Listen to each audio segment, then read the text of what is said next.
ఓం నమ శివాయ. కార్తీక మాసంలో దీపారాధన అంటే శివునికి అత్యంత ప్రీతికరమైనది.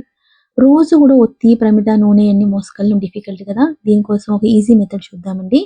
ముందుగా కాటన్ తీసుకొని దాంట్లో ఉన్న విత్తనాలు, ఎండిపోయిన ఆకులు అన్నీ తీసేసి మొత్తం నీట్‌గా మంచిగా క్లీన్ చేసుకోవాలి.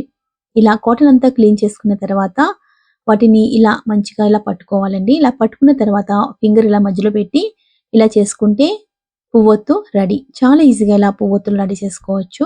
ఇలా పువ్వొత్తులు రెడీ చేసుకున్న తర్వాత మొత్తం కాటన్ అంతా పెట్టి ఒత్తులు చేసేసుకోవాలి. చేసుకున్న తర్వాత ఒక 2, 3 స్పూన్లు ఆవు నెయ్యి తీసుకోవాలండి. ఆవు నెయ్యి తీసుకొని కొంచెం కరిగించుకొని ఈ ఒత్తుల పైన ఇలా వేసేసుకోవాలి.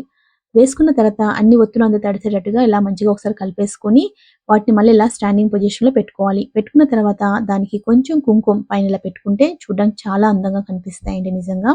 ఇలా పెట్టుకోవాలి. పెట్టుకున్న తర్వాత అన్ని ఒత్తులుగా అలా పెట్టేసుకున్న తర్వాత వీటిని కొంచెం సేపు కొన్ని గంటలు ఫ్రిడ్జ్‌లో పెట్టేసుకోవాలి. నేను ఫ్రిడ్జ్‌లో పెట్టి తీశానండి. ఫ్రిడ్జ్‌లో పెట్టి తీసుకున్న తర్వాత ఇలా గట్టిగా అయిపోతాయి కదా! వాటిని ఇలా బాక్స్‌లో పెట్టుకోవాలి. ఇప్పుడు మనం ఏ మందిరికెళ్ళాలన్నా, దేనికెళ్ళాలన్నా చాలా ఈజీగా కూడా వీటిని క్యారీ చేసుకోవచ్చండి. అలాగే ఇంటి దగ్గర తులసి కోట దగ్గర దీపం పెట్టాలన్నా, ఉసిరి దీపం పెట్టాలన్నా కూడా చాలా ఈజీగా పెట్టుకోవచ్చు. మరి మీకు ఇది గనుక నచ్చితే, ఈ వీడియో నచ్చితే లైక్, షేర్ అండ్ సబ్స్క్రైబ్ చేసుకోవచ్చు కదా మరి. Thanks for watching.